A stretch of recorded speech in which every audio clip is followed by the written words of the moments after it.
ఎర్రబాలెం కాలువకట్టును పరిశీలించిన పల్నాడు జిల్లా ఎస్సీ ఈ వరలక్ష్మి. టుడే టీవీ పల్నాడు జిల్లా పొలిటికల్ బ్యూరో దుగ్గి నాగేశ్వరరావు.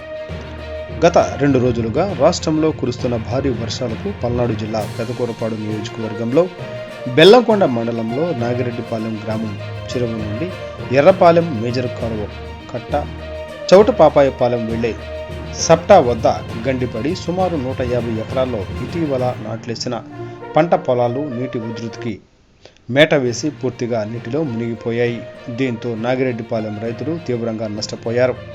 ఈ విషయాన్ని గమనించిన స్థానిక ఎన్ఎస్పి సిబ్బంది జిల్లా ఉన్నతాధికారుల దృష్టికి తేవడంతో మంగళవారం ఉదయం ఇరిగేషన్ శాఖ ఎస్ఈ డి వరలక్ష్మి గారు, EE Y Srihari, DE R Srinivasarao, AEE Shaik Ibrahim, work inspector Shaik Abdul సంఘటన స్థలాన్ని పరిశీలించి తగు అంచనాలు వేయాలని క్రింది స్థాయి సిబ్బందికి సూచించారు. ఇప్పటికే వృధాగా పోతున్న నీటికి స్థానికులు సహాయంతో గండిని పూడ్చి తగు చర్యలు తీసుకున్నారు. ఈ సందర్భంగా ఎస్సీఈడి వరలక్ష్మి మాట్లాడుతూ స్థానికుల్ని అభినందించారు. ఎట్లా ప్రజల సహకారం ఉంటే సకాలంలో సమస్యలు పూర్తి కాగలవని అన్నారు. స్థానిక తెలుగుదేశం పార్టీ నాయకులు, పెదకూరపాడు నియోజకవర్గ ఫ్లోర్ కమిటీ లీడర్ అన్న సీతారామరెడ్డి పాల్గొని ఉన్న సమస్యలను, రైతులు జరిగిన నష్టాన్ని ఎస్ఈఈ మేడం దృష్టికి తీసుకువచ్చారు.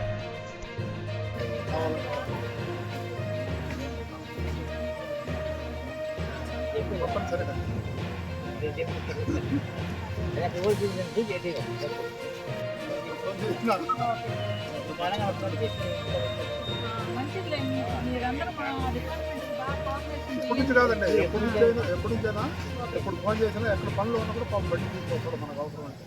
ఒకసారి అక్కడ కంపార్ట్మెంట్ పడుతుంటుంది కావాలంటే తప్పనిసరిగా